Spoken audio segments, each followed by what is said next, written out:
제가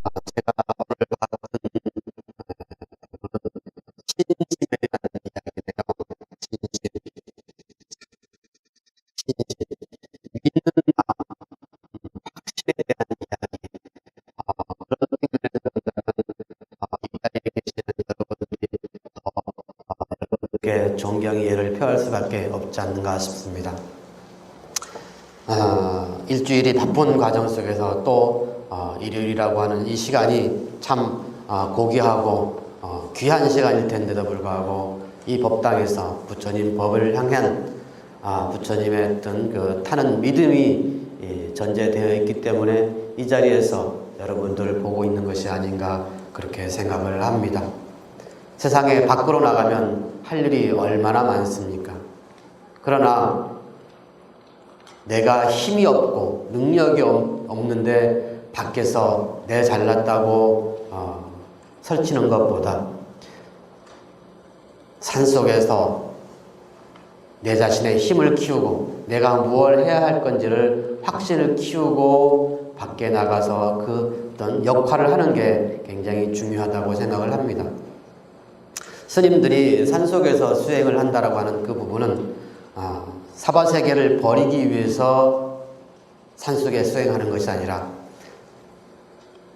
숲이라고 하는 자연 속에서 고요한 곳에서 세상의 중생들의 그 근기를 헤아리기 위해서 산속에 있는 것이 아닌가 싶습니다. 마찬가지로 여러분들이 부처님을 믿고 공부를 하는 그것도 무조건 공부를 하는 게 중요한 것이 아니라 내가 어떠한 가치관, 어떠한 방향으로 공부하고 내가 뭘 해야 될지를 아는 것이 제일 중요하다고 생각을 합니다. 거기에서 밑거름이 되는 것이 오늘 여러분들과 함께 보게 되는 그 신심에 대한 이야기가 아닌가 싶습니다. 여러분들 책에는 몇 페이지냐면 216페이지 신앙품 중에 제2장 신심에 대한 부분을 보겠습니다. 시간이 되는 대로 같이 내용을 한번 살펴보도록 하겠습니다.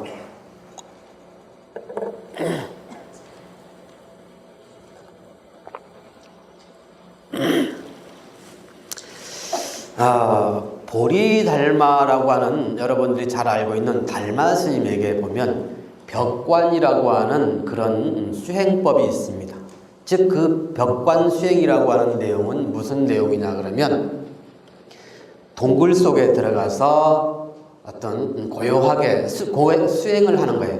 고행일 수도 있고 수행일 수도 있고, 실은 불교에서는 고행이라고 하는 말을 쓰지는 않습니다만은 수행이라고 이야기를 해야 되겠죠. 즉 거기에서 어떤 벽 속에 들어가 있음으로 인해서, 동굴 속에 들어가 있음으로 인해서 추위와 더위, 어떤 그 재난 이런 것들을 다 피할 수 있는, 그게 동굴이 갖고 있는 벽으로 둘러싸여 있는 그 곳이 아닌가 싶어요. 그런 측면에서 본다면 이것은 굉장히 소극적인 면이겠죠. 그러나 그러한 소극적인 면을 바탕으로 해서 결국은 내 자신이 부처이구나, 우리가 부처이구나, 앞에 있는 저 사람이 부처이구나 라고 하는 사실을 자각하는 능력, 삼매의 능력, 기도의 힘을 터득하는 거라. 그게 자력의 힘이고, 또 그러한 자력이 힘이 될 수 있는 밑바탕은 믿음이라고 하는, 이 믿음에 의해서 모든 일은 다 이루어진다. 즉 그게 긍정의 힘이고, 또 긍정의 힘은 모든 것을 다 키우는, 좋은 것들을 다 양성하는 것이 아닌가. 그게 여러분들 앞에 있는 자료 중에 제일 유명한 내용입니다. 뭐라고 적혀 있냐면, 믿음은 도의 근본이요 공덕의 어머니다. 그러기에 믿음은 온갖 선법을 길이 기르며 이망을 끊고 애루에서 벗어나 열반의 무상도를 드러낸다고 이야기를 했습니다. 즉 믿음에 의해서 한 발짝 내는 그 한 발자국에 의해서, 시작이 반이라고 했죠. 그 믿음이 한 발자국을, 첫 발자국을 떼는 거예요. 그 첫 발자국을 떼므로 인해서 공덕의 어머니래요. 그 공덕은 우리들이 부처가 될 수 있고 여러분들이 소원을 성취할 수 있는 그런 힘을 이야기하거든요.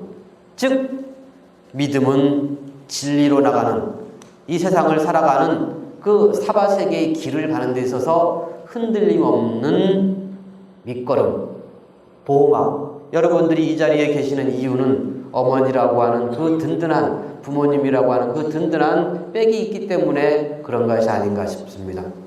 진리의 삶을 살아가는데 이 사바세계를 벗어나기 위한 그 밑거름은 곧 믿음이다.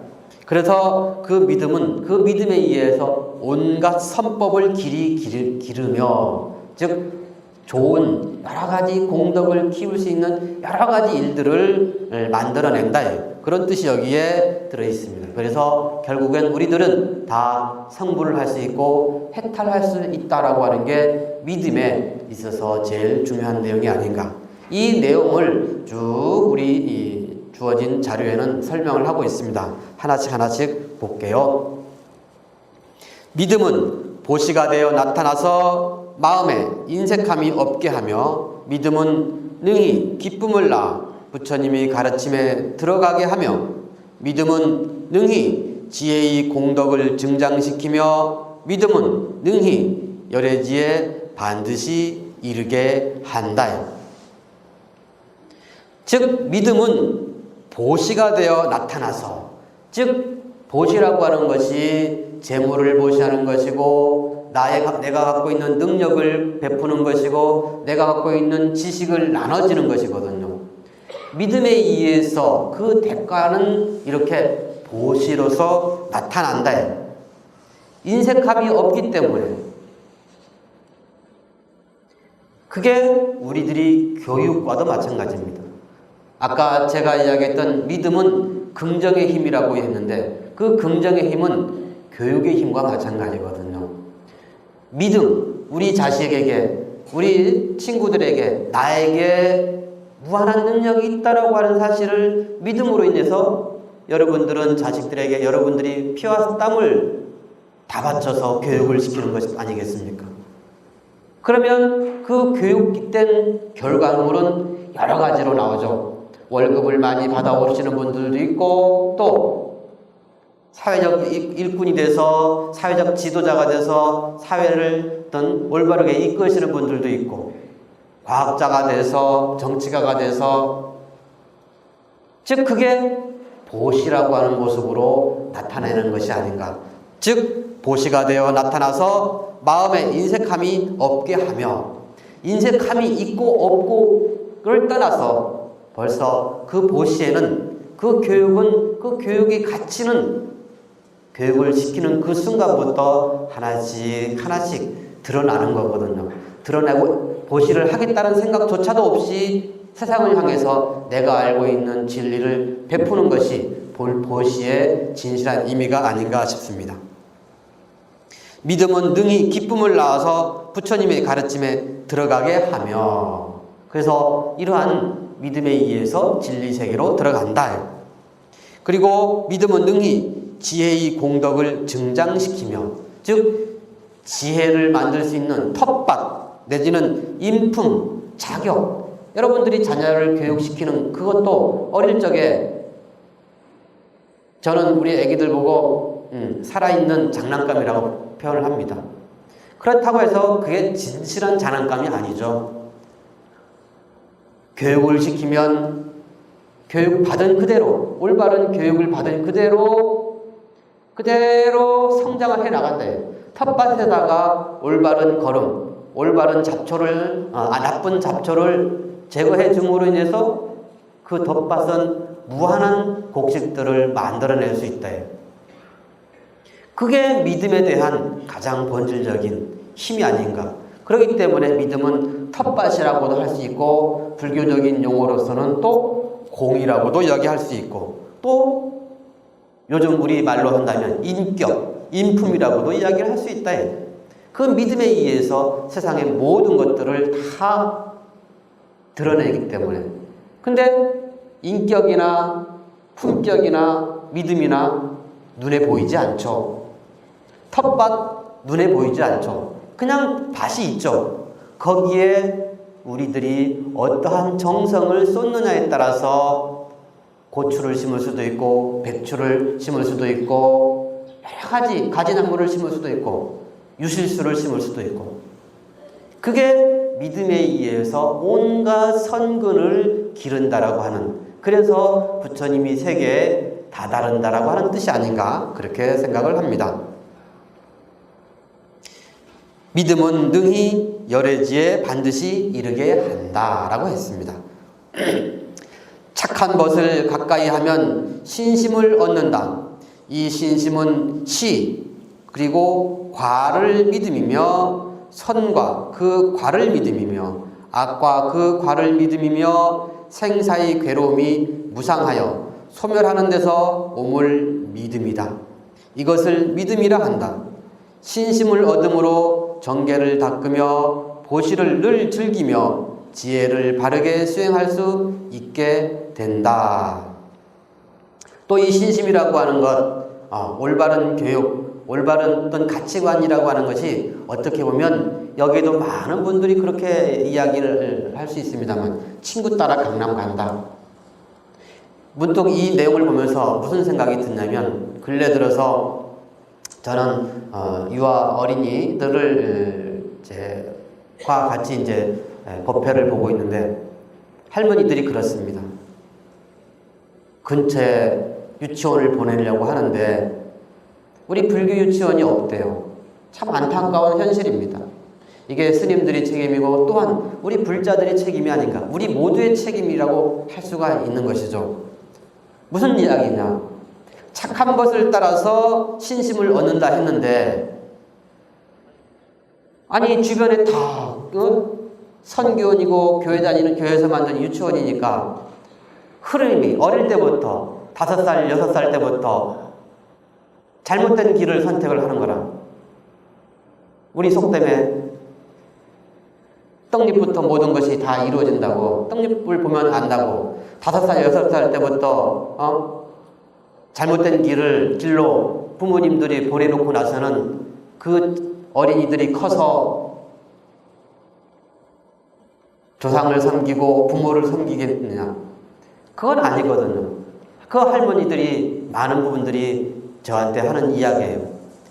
즉 우리 어른들은, 우리 불교 불자님들은 좋은 것이 좋다라고 하는 그런 생각들을 많이 합니다. 뭐 인연 따라 가지요.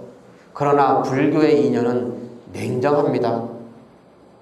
사과나무를 심었으면 사과가 열리는 것이고, 어릴 적에 교회에 보냈으면 당연히 커서도 교회 가지, 커서는 부처님 믿고 할머니 믿을 거라고 생각하지 마세요. 우리들은 너무 부처님의 가르침을 안일하게 내 편의대로 믿고 내 멋대로 부처님의 가르침을 해석하고 있지 않은가. 여기 나와 있잖아요. 착한 것을 가까이 하면 신심을 얻는다. 나쁜 것을 가까이 하면 당연히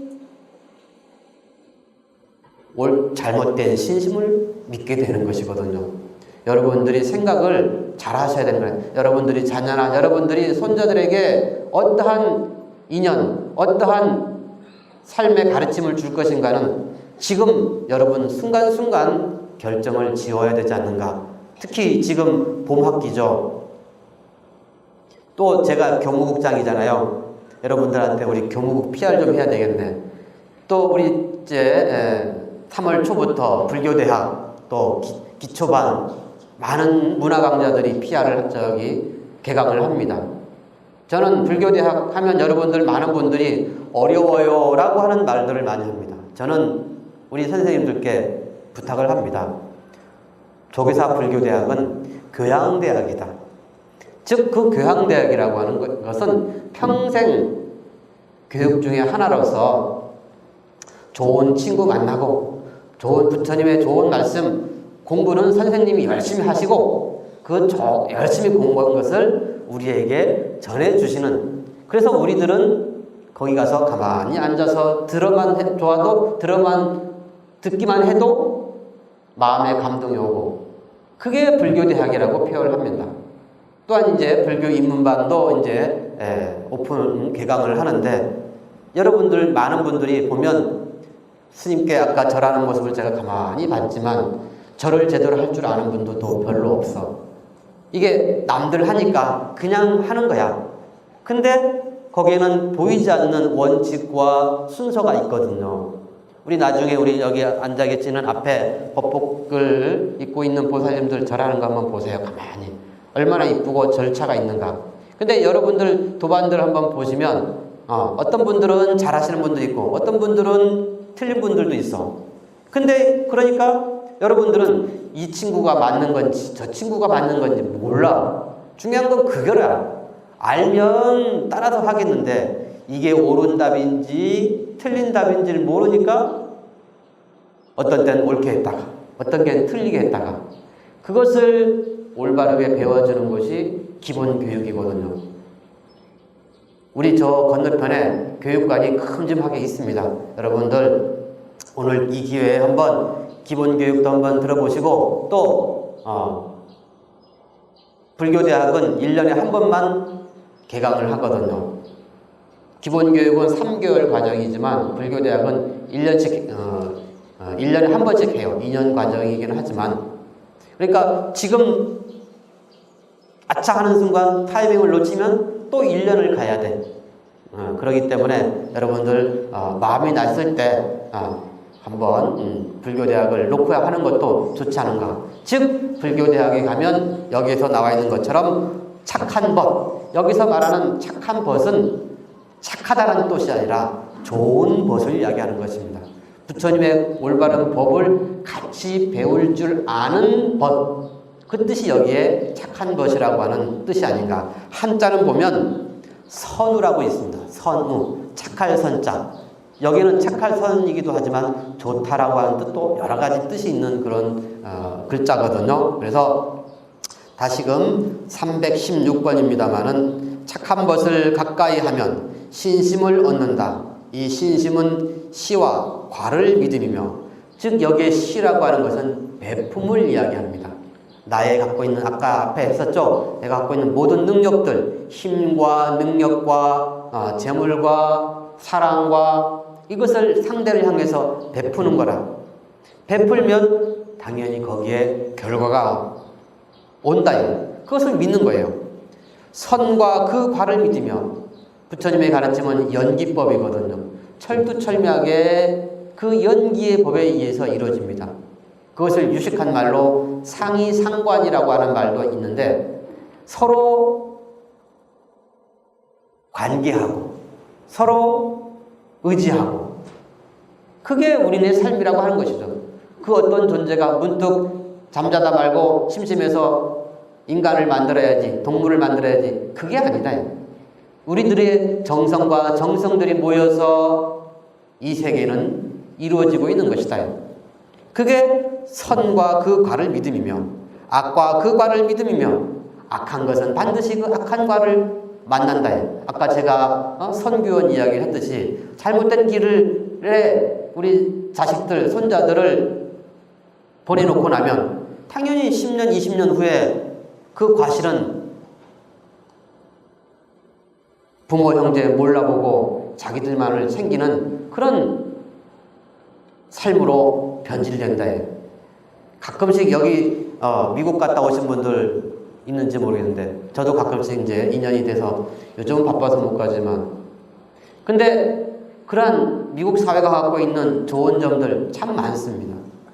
그러나 그 좋은 이면에 우리 동양과 어울리지 않는 그런 어떤 사회 체계가 뭐냐면 흑백 논리라. 너무나 딱 부러져 버리는 거라.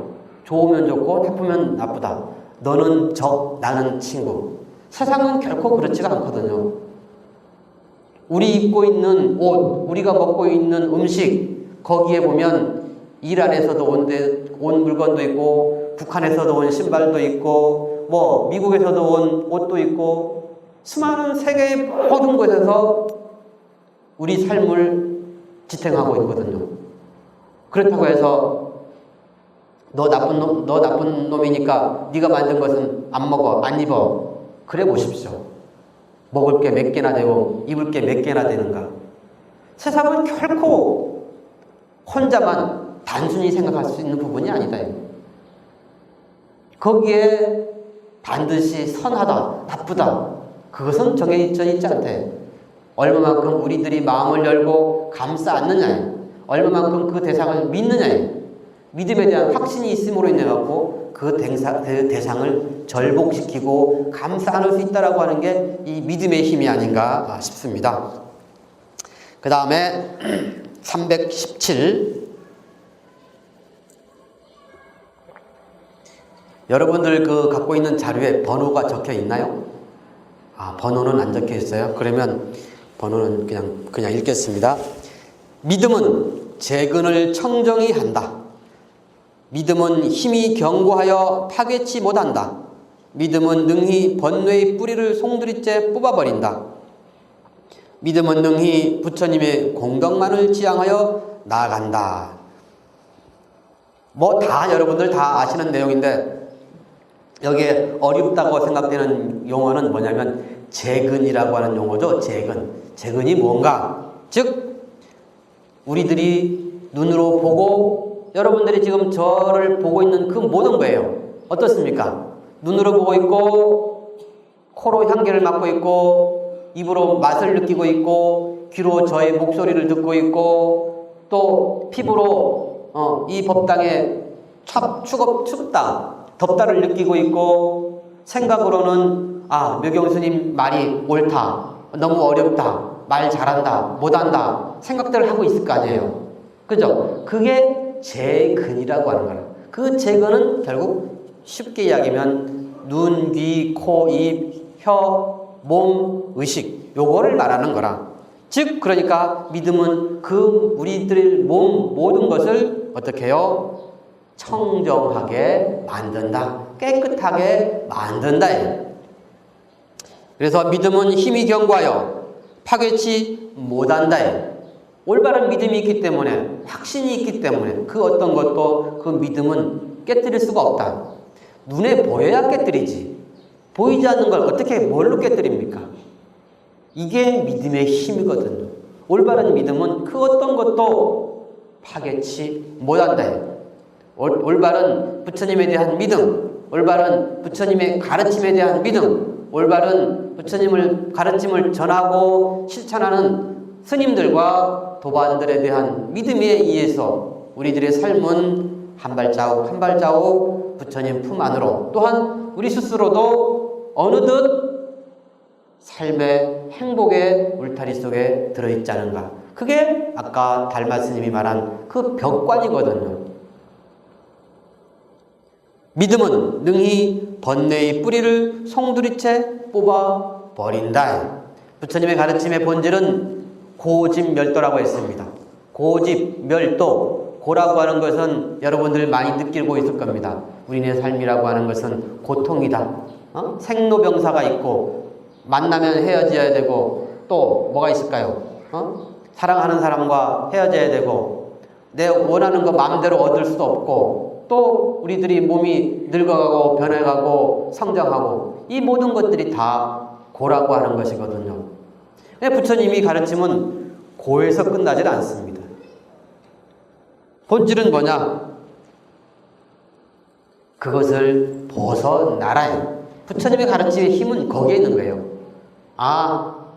여러분들 앞에 있는 게 늪이니까 그 늪에 들어가지 마세요라고 하는 거예요. 그걸 가르쳐주는 게 부처님의 가르침입니다. 그렇다고 해서 늪이 나쁜 놈입니까? 늪이 잘못된 거예요? 묘경스님 같은 사람은 그 늪에 발가락을 이렇게 하는 것도 무서워하지만 또 과학자들은 그 늪에 들어가서 늪을 연구하고 그 늪에 있는 동물들, 식물들, 플랑크톤 여러 어떤 자료들을 꺼내다가 우리 인간의 병을 고치기도 하고 또 화단에다가 옮겨 심어서 꽃을 피우기도 하고. 늪이라고 해서 반드시 나쁜 건 아니거든요.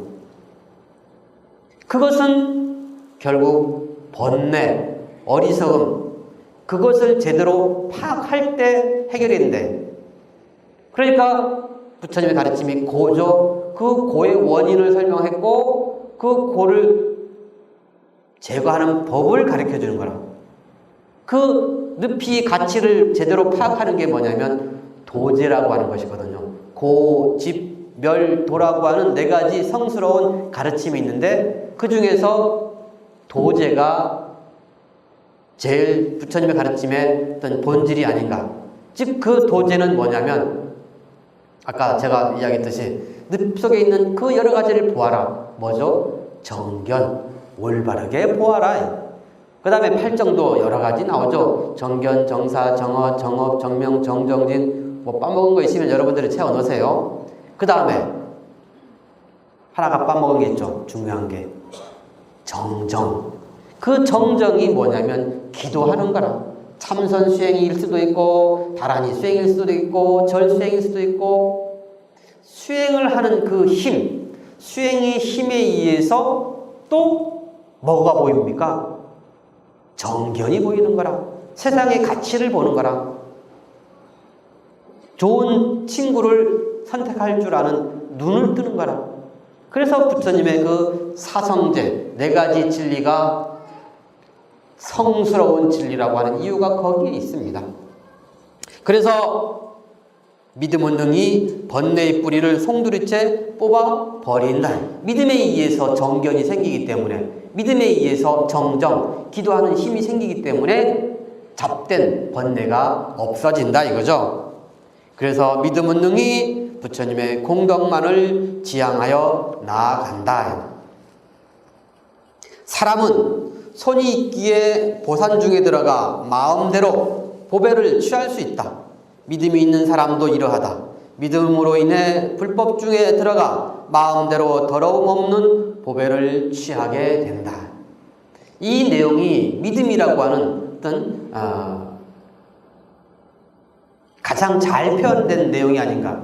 이것을 교육으로 변환시켜보면 여러분들이 교육을 받음으로 인해서, 올바른 교육을 받음으로 인해서 세상에 있는 그 많은 보배로운 능력들, 내 자신 속에 들어있는 능력, 여러분들은 여러분 스스로를 너무 무시하고 방치하는 것 같아요. 우리 인간에게는 그 모든 것을 창조할 줄 아는 힘이 있거든요. 하나님은 하늘에 있는 게 아니라 여러분 옆에 앉아있는 도반, 옆에 있는 남편, 여러분들 옆에 있는 보살님들이 다 하나님이라. 그 하나님이 곧 우리들의 마음이고 불교적 용어로 표현한다면 공이거든요. 그 공은, 그 하나님은 그 어떤 것도 다 만들어내고 있다. 제가 불교 입문 과정에서 잘 쓰는 표현이 하나 있습니다. 그 입문 과정에 책을 딱 보고 읽으면서 머릿속에 남은 그 내용인데, 버스의 비유입니다. 아침 일찍 여러분들 뭐 오늘은 좀 덜 하겠지만 주중에 출근하기 위해서 버스 타면 얼마나 짜증납니까? 바글바글 하잖아요. 그죠? 다 먹고 살 거라고 꼭두새벽부터 그 버스에 다 타고 있습니다. 얼굴에, 눈에, 가슴에 우라통이 생기고 짜증이 팍 생겨요. 근데 한숨, 한 호흡 깊게 하고 주변을 둘러보십시오. 어떤 사람은 음악을 들으면서 흥얼거리면서 즐겁게 가는 사람들도 있고, 어떤 친구는 맞벌이하는 부부인지 아니면 이제 갓 결혼한 친구인지 두 손 꼭 잡고 싱글벙글 하면서 즐거운 이야기를 하면서 가는 사람도 있고, 어떤 처사님은 미소를 가득 머금고 버스를 타고 가는 분들도 있어요. 왜? 직장이 내 자식을, 내 자신을 성장시켜주고 내 부모, 형제, 내 가족들을 먹여서 살릴 수 있는 그런 바탕이기 때문에. 근데 묘경스님은 그걸 잘 못 느껴요. 왜 못 느끼죠? 저는 그 버스를 안 탔기 때문에 그런 거라. 버스를 탔기 때문에 거기에 기쁨과 슬픔과 고통과 즐거움이 공존하는 거라. 또한 그 버스에 탄 모든 사람들이 반드시 그게 사바세계의 한 모습인데 고통스러워하고 있느냐? 결코 안 그렇다. 뭐가 중요합니까? 어떻게 내 마음을 먹고 있느냐에 따라서, 어떻게 그 상황을 바라보고 있느냐에 따라서 상황은 전혀 틀려지겠습니다. 기쁠 수도 있고 슬플 수도 있다. 불교의 가르침은 그 슬픔을 긍정으로, 좌절을 희망으로 바꾸게 하는 교육의 가르침과 거의 같다고도 할 수 있습니다. 그 무슨 무한한 꿈을 펼쳐나갈 수 있는 기회다 이거예요. 즉 믿음에 의해서 그 버스를 탐으로 인해 갖고 우리들은 뭐라고 적혀있죠? 보산 중에 들어가 마음대로 보배를 취할 수 있다. 세상에 나가서 내 집에서 아파트에서 문을 나가서 사회에 나가서 내가 원하는 바들을 다 취할 수 있다. 가질 수 있다. 그게 꿈이고 희망이고 밖으로 출근하는 그 본질이 아니겠습니까? 믿음이 있는 사람도 이러하다. 믿음으로 인해 불법 중에 들어가 마음대로 더러움 없는 보배를 취하게 된다. 올바른 믿음을 갖게 되면 조계사법당 비좁다라고도 이야기 많이 합니다. 그런다 어떤 분은 짜증을 내는 분들도 있지만 그 중에서도 지극한 마음으로 법당이 미어 터지든지 말든지 하고자 하는 기도 열심히 하시는 분이 있습니다. 그렇게 해서 소원 성취해요. 근데 넌 널찍한 곳에 있다고 해서 기도 열심히 하는 것처럼 생각되지만 짜증만 내는 사람은 영험이 별로 없는 거라. 영험이 없는 건 아니지만 누구는 하루 이틀 만에 영험을 얻는 것을 짜증내고 성질 부린 사람들은 열흘 가고 100일 가고 10년 가고 20년 가고 그렇게 늦어지는 거예요. 그런 짜증스러운 마음을 버렸을 때 조계사법당에 오는 이유는 오롯하게 내 정성, 부처님께 기도하고자 하는 그 마음만 갖고 와야지 내 방석, 누구는 방석 2개 갖고 있고 나는 왜 방석 하나냐? 그거 볼 정신 없어요.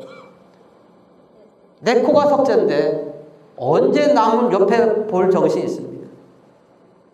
정성과 내 마음씀에 의해서 우리가 처한 그곳을 기쁨으로 세계로 만들어 나가는, 그게 우리 조계사 불자님들이 가야 할 길이 아닌가. 그렇게 했을 때 여기 나와 있듯이 불법 중에 들어가 마음대로 더러움 없는 보배, 이게 더러움 없는 보배가 영험 아니겠습니까? 대학교 시험 보시는 분, 사법고시 보시는 분, 이사고시 보시는 분, 많죠. 옆에 처사님이 병원에 계신 분, 보살님이 아프신 분. 그걸 빨리 영험을 얻어서 효과를 보아야지. 언제 옆에 있는 사람 부딪힌다고 짜증낼 시간이 어디 있냐 이거예요. 여러분들은 그 따뜻한 믿음, 올바른 믿음에 의해서 마음대로 여러분들의 영험을 조계사 법당에서 가져가시기를 바라겠습니다. 다음은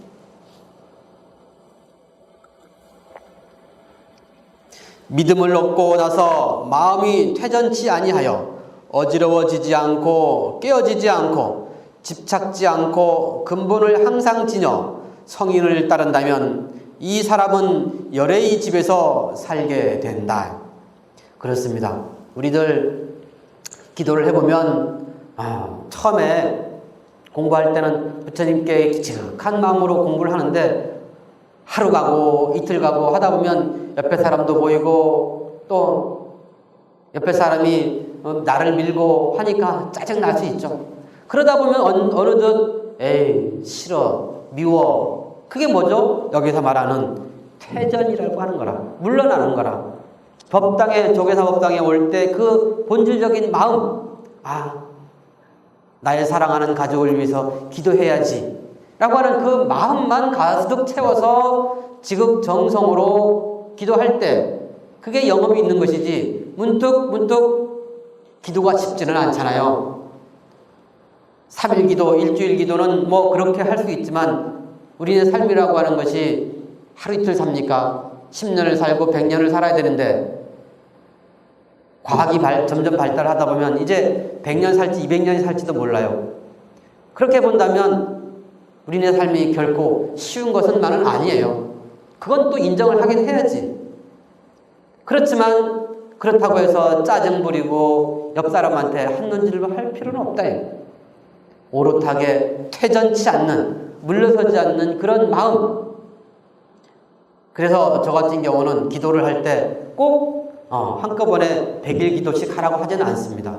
궁극적으로 아침, 점심, 저녁 우리들이 기도를 해야 하지만 그렇게 또 스님들은 그렇게 하고 있고 또 여기 앉아 계시는 많은 불보살님들이 평상심시의 어떤 그 힘으로 기도를 하고 있지만 혹 이 중에서 처음 부처님과 인연이 되신 분들은 한 3일쯤, 한 일주일 기도쯤 이렇게 한번 해보시는 것도 좋지 않을까 싶어요.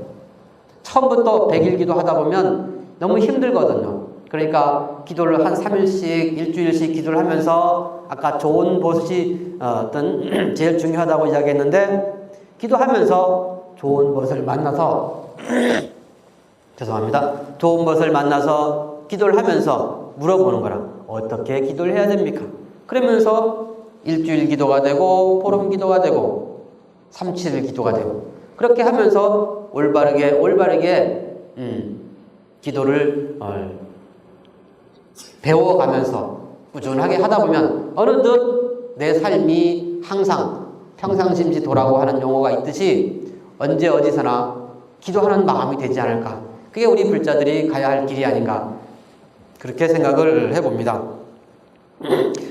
어지러워지지 않고 깨어지지 않고 집착지 않고 근본을 항상 지녀 성인을 따른다면 이 사람은 열애의 집에서 살게 된다.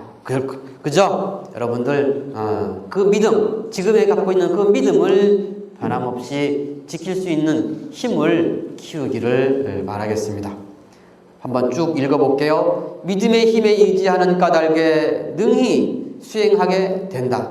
큰 신심은 곧 불성이요 불성은 곧 열애니라. 온갖 것은 믿음으로 으뜸을 삼으니 이것이 모든 덕의 근본이다. 근데 여기에서 여러분들 자료에 이게 있는지는 모르겠지만 온갖 것은 믿음으로 으뜸을 삼으니 이것이 모든 덕의 근본이다 라고 되어 있는데 이것의 한자를 살펴보면 일체행이라고 되어 있습니다. 모든 것을 행한다라는 뜻입니다. 즉 모든 것을 행한다는 것은 믿음으로 으뜸을 삼으니 라고 되어 있습니다. 즉 믿음이 있으니까 기도도 하고 사경도 하고 만발봉사도 하고 우리 서울 노인복지회관, 종로 노인복지회관 이런 데 가서 봉사도 할 수 있는 거라. 그게 믿음이 있기 때문에 너도 부처고 나도 부처고 내가 갖고 있는 그 자비심을 너한테 나눠줘야지 하는 믿음. 내가 손을 뻗지 않으면 누가 너에게 손을 뻗겠느냐 라고 하는 그 믿음. 그래서 우리 불자들은 보살심, 자비심을 베풀어야 되는 거예요. 자비심을 베푼다라고 하는 게 뭐죠? 봉사활동하는 것이거든요. 가난한 자를 돌봐주는 것이거든요. 나보다 모르는 사람에게 부처님의 진리를 펼쳐주고 글을 모르는 사람에게 한글을 가르쳐주는 것, 그게 자비심이고 그게 봉사고 그게 보시다 이거예요. 그렇기 때문에 믿음으로 으뜸을 삼으니 온갖 것이, 온갖 행위가 이루어질 수 있다. 그렇게 될 때 이것은 모든 덕이 근본이 된다. 나는 즐거워하지만 어느덧 남들이 봤을 때 나는 잘 몰라. 나는 내가 뭘 하고 있는지도 몰라. 그러나 남들이 봤을 때 아이고 우리 저 처사님, 저 보살님 참 훌륭하다. 시간 나면 봉사활동하고 있고 시간 나면 조계사 법당 가서 공부하고 있고 그게 덕이 뿜어져 나오고 있는 거거든. 자기는 몰라. 그냥 오롯한 믿음에 의해서 기도하고 시간 나면 봉사하고 자비심을 베풀 뿐인데, 부처님이 말씀하셨듯이 부처님께서는 열반경에 이렇게 말씀하셨습니다. 나는 한 중생도 건진 적이 없다요. 한 글자도 살한 적이 없다요. 부처님이 한 글자도 이야기 안 하셨고 한 중생도 제도를 안 하셨습니까? 그 뜻이 아니죠. 당신은 중생들을 애민히 여겨서 사랑으로서 자비로서 실천을 하신 거라. 그것을 우리들은 보고 배우고 익혀야 된다. 그게 우리 불자들이 가야 할 길이다. 일체 행은, 우리들이 하고 있는 모든 행위들은 그래서 믿음에 의해서, 부처님의 믿음,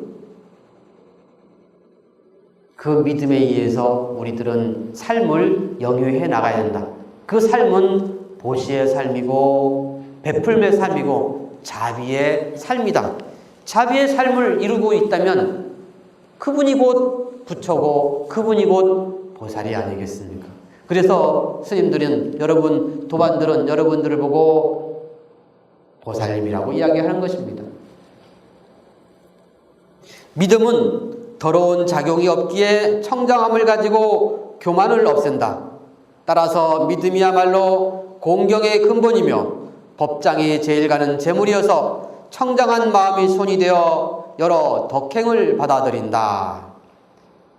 한 번만 더 읽어볼까요? 믿음은 더러운 작용이 없기에 청정함을 가지고 교만을 없앤다. 따라서 믿음이야말로 공경의 근본이며 법장이 제일 가는 재물이어서 청정한 마음이 손이 되어 여러 덕행을 받아들인다. 이게 부처님이 우리들에게 자비심을 베푸셨던 45년 동안 교화활동을 하셨던 그 힘이 아닌가 싶습니다.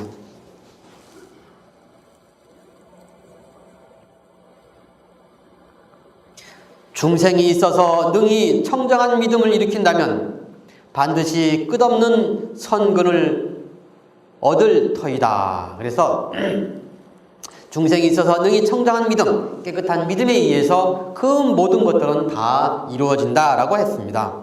자, 326번, 이거는 여러분들 한번 표시를 해놓으세요.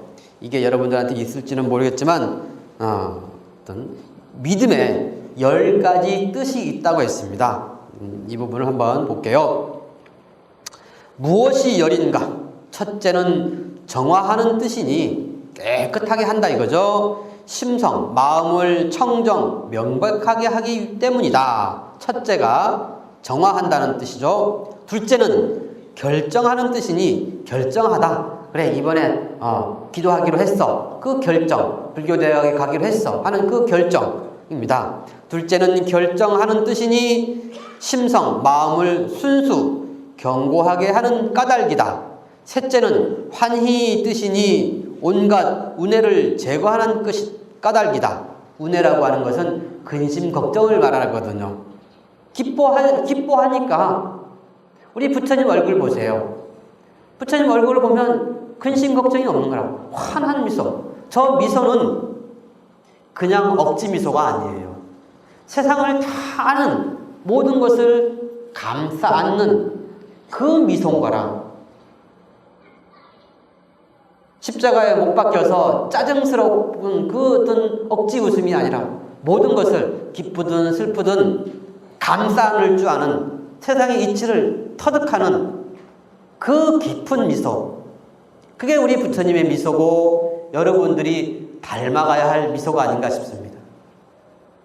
어느 처사님하고 이야기를 하는데 아침에 기도를 오시고 나서 우리 앞에 보면 천진불 있죠? 천진불 부처님께 기도를 한답니다. 뭐라고 기도를 하냐면 천진부처님 그 미소를 저한테 주십시오라고, 미소를 닮을 수 있도록 해주십시오라고. 그러니까 제가 그랬습니다. 많이 그렇게 하셨죠? 그러니까 예, 열심히 했습니다. 그랬습니다. 이제는 천진부처님께 기도를 하면서 한 번씩 웃어보세요. 부처님께 미소를 주십시오가 아니라 어떻게 해요? 내가 부처님 모습을 닮아가는 거라, 내가 웃는 거라. 처음 웃어보세요. 영 어색합니다. 잘 안 돼요. 그러나 2번 웃어보세요. 될똥말똥 될똥말똥 하죠. 3번, 1년, 10년 인생이 바뀌어 있습니다. 부처님께 주십시오 주십시오 주십시오. 여러분들 한번 보세요. 어릴 적에는 5살, 10살 이때는 엄마 아빠한테 많은 사람들한테 주세요, 입혀주세요, 먹여주세요 그랬죠. 근데 30살, 50살이 됐는데도 지금도 주세요, 먹여주세요 합니까? 아니죠. 이제는 여러분들이 자식들에게, 이웃들에게, 손자들에게 베풀어야 되는 거라. 제가 그 처사님한테, 그분도 나이가 지극하신 어른이신데 그랬습니다. 이제는 주세요 하지 말고 부처님 미소를 따라서 웃어보세요. 그래서 웃으시면 많은 사람들이 그 미소를, 처사님의 미소를 보고 웃는 사람도 있을 것입니다. 그게 불교의 힘이 아닌가.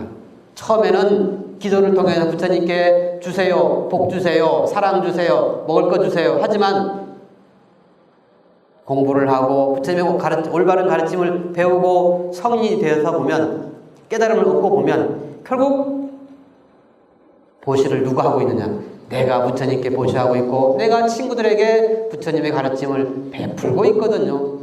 그게 본질은 뭐냐? 믿음이고 우리 자신이 그렇게 할 수 있다라고 하는 확신이라. 확신이 믿음이지 뭐가 믿음이겠습니까? 그게 또 교육이고. 그러니까 이번에 꼭 불교대학 들어오세요. 그 다음, 셋째는 환희 뜻이니 온갖 운해를 제거하는 까닭이다. 넷째는 실증이 없는 뜻이니 해태심을 없애는 까닭이다. 실증이 없으니 해태심. 이 해태심이라고 하는 건 뭐냐면 게을러짐이라. 어느덧 게을러질 때가 있잖아요. 늦잠 자고 싶어질 때. 그러나 기쁘면, 내가 하고자 하는 꿈이 있으면, 여러분들이, 자식들이, 손자들이 커가는 그 에너지를 느끼다 보면 집에서 낮잠 자고 싶지만 벌떡 일어나서 출근을 할 수밖에 없는 것처럼 믿음에 대한, 부처님에 대한 믿음, 내가 행하고 있는 그 믿음이 과보로서 하나씩 드러날 때 봉사활동 할 수밖에 없는 거라. 나 자신이 그 밥 한 번 퍼주는 그 힘에 의해서 종로노인 복지관 할아버지 할머니들이 그 미소를 보다 보면 힘들어도 짜증이 나도 또 벌떡 일어나서, 그래 내가 아니면 누가 저분들한테 밥 한 번 퍼주겠느냐, 가서 봉사할 수밖에 없는 거라. 그게 뭐죠? 그게 환희심입니다. 다섯째는 수희 뜻이니 남이 보살행에 동조하는 마음을 일으키는 까닭이다. 수희, 즉 따라 기뻐한다. 아까 제 할아버지 이야기했듯이 천진부처님의 미소를 보고 따라서 하다 보면 결국 남들도 나를 따라서 하게 되는 거라. 그게 수희, 같이 기뻐하고 따라 기뻐한다는 뜻이거든요.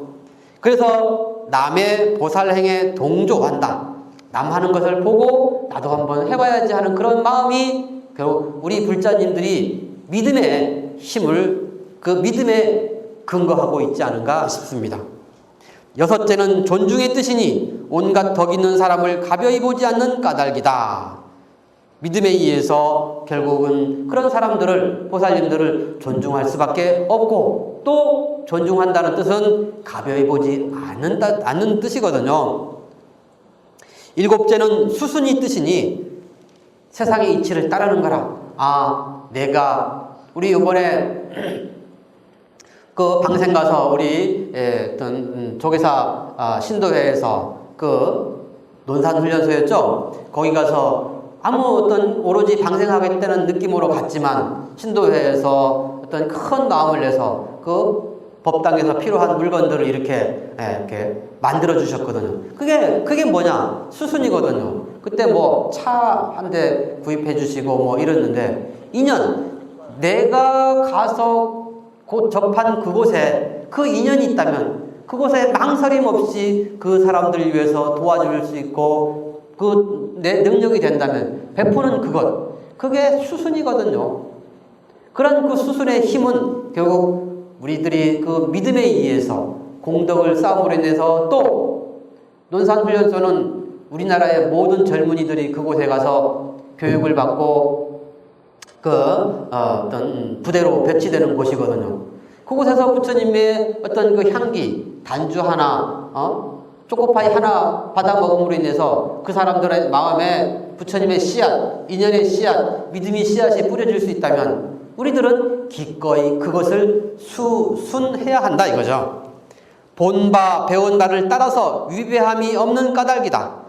여덟째는 찬탄이 뜻이니 남의 보살행을 따라 진심에서 찬탄한 까닭이다. 여러분들 아까 이야기 계속 같은 이야기 될지 모르겠지만 우리들은 문득문득 짜증나니까 기도 열심히 하는 사람 비방할 때도 있습니다. 그럴 수도 있어요. 그러나 한 번 참고 두 번 참고 하다 보면 그게 그 짜증스러운 마음이 없어지고 내 얼굴에 기쁨이, 보살의 얼굴이 미소가 생기지 않겠나 싶습니다. 아홉째는 불개니, 이 불개라는 뜻은 뭐냐면 깨어지지 않는다는, 무너지지 않는다는 뜻이거든요. 마음을 오로지 하여 잊지 않는 까닭이다. 여러분들이 이 다른 것들은 다 모르겠는데 지금 읽고 있는 믿음의 10가지 뜻이 있다라고 하는 이것을 마음속에 깊이 기억을 해둔다면, 잊지 않는다면 여러분들의 삶이 조금씩 변하지 않겠는가. 10째는 애요인이 자비심을 성취하는 까닭이다. 그렇게 함으로 인해서 결국은 나는 아무 생각도 없이 친구 따라 보시하고 친구 따라 봉사하고 친구 따라 방생 갔는데 남들은 봤을 때 아이고 저 사람 참 자비스러운 사람이구나 라고 하는 것처럼 결국 자비를 실천하는 그 우리들이 보살이고 우리들이 부처가 되는 것이 아닌가 싶습니다. 시간이 1시간 주어졌죠? 1시간 주어졌는데 많은 부분들 다 읽고 싶은 분들이 많이 있습니다만은 몇 가지만 쭉 빨리 읽어보고 마치도록 하겠습니다. 믿음은 최상의 수레라 정각을 실어온다. 그러기에 지혜로운 자는 믿음을 가까이 하는 것이어서 만약 사람에게 신근이 없다면 여러 백법이 생겨날 수 없다. 마치 불에 그스린 곡식이 씨로부터 싹이나 줄기가 나오지 않는 것과 같아. 그래서 믿음은 최상의 수레라고 했습니다. 그 모든 것들을 다 실어서 정각으로 깨달음으로, 올바른 깨달음으로 실어준다라고 했습니다. 믿음은 대하, 큰 강이고 복덕은 기슬게 비유할 만하다. 강물은 뜨거움, 목마름, 더러움 같은 것을 없애주어 힘을 발휘하거니와 선법 중의 믿음도 그러하다. 능히 삼독의 열을 없애며 악행의 때를 씻어내며 삼류의 목마름을 풀어준다. 그래서 믿음은 큰 강이고 복덕은 우리들이 기대할 언덕이다. 믿음에 의해서 여러분들의 삶은 행복의 세계로 행복의 언덕에 이를 수 있다라고 볼 수 있습니다. 자, 다음은 5가지 인연이 믿어야 할 것이 있으니, 제가 아까는 삼보에 대한 믿음을 이야기했는데 여기는 5가지에 대한 믿음을 이야기하고 있습니다. 첫째는 부처님을 믿으며, 둘째는 그 가르침을 믿으며, 셋째는 계율을 믿으며, 넷째는 경, 부처님의 가르침을 믿으며, 다섯째는 선지식을 믿습니다. 이 5가지를 믿으면 도를 얻게 된다. 지혜가 있어도 청정한 믿음이 결여되면 믿음 없는 지혜는 첨곡만을 키우게 된다. 이런 첨곡을 그치게 하는 까닭에 믿음이 으뜸이라 할 것이다. 불교에서는 지혜를 많이 이야기합니다. 옳습니다. 지혜가 제일 으뜸일 수도 있겠지만 중요한 것은 믿음과 지혜가 있을 때 새의 양쪽 날개처럼 우리들의 삶을 행복의 세계로 이끌어주지 않는가 싶습니다. 만약 내 제자가 믿음으로써 담을 삼는다면 능히 악한 외적의 침입을 막고 선법을 수행할 수 있을 것이다. 제가 아까 처음 이야기했던 달마의 스님의 벽관에 대한 이야기를 이렇게도 풀이를 할 수 있습니다. 믿음의 담이 있음으로 인해 갖고 그 밖에 더움, 차가움, 외적 그 모든 것을 다 막아준다 이거예요. 손가락을 퉁기는 정도의 짧은 시간이라도 부처님을 깊이 믿는다면, 깊이 믿어 마음이 바뀌지 아니하면 그 복이 끝없어서 헤아릴 수 없을 것이다. 여러 재물 중 믿음이 제일 가는 재물이다. 많은 재물들이 여러분들 좋아하죠? 그러나 믿음을 제일 가는 재물로서 삼아야 되지 않겠는가 싶습니다. 여러분들 책 중에 이게 하나 이 자료가 있는지 모르겠는데, 신심은 시요, 고행은 단빈이라고 되어 있습니다. 이 자료가 여러분들한테 있을지 모르겠지만 여기서 말하고자 하는 그 고행은 수행을 말하고 있는 거예요. 그래서 믿음과 수행에 의해서 우리네 삶을 이끌어 나간다.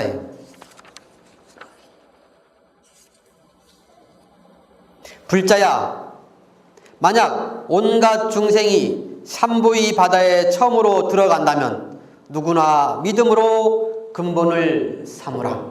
여러분들 삶에 항상 날마다 부처님의 가르침과 진리가, 그리고 어떤 스님들과 함께 불보살님의 길을 가는 우리 도반으로서, 그래서 여러분들을 불제자라 그러거든요. 스님들만 부처님의 제자가 아닌 거예요.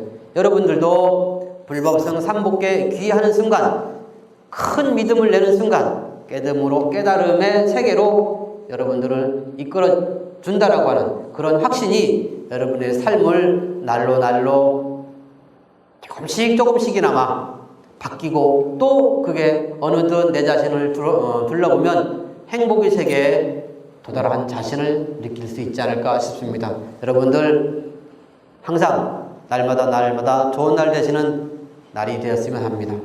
성불하십시오.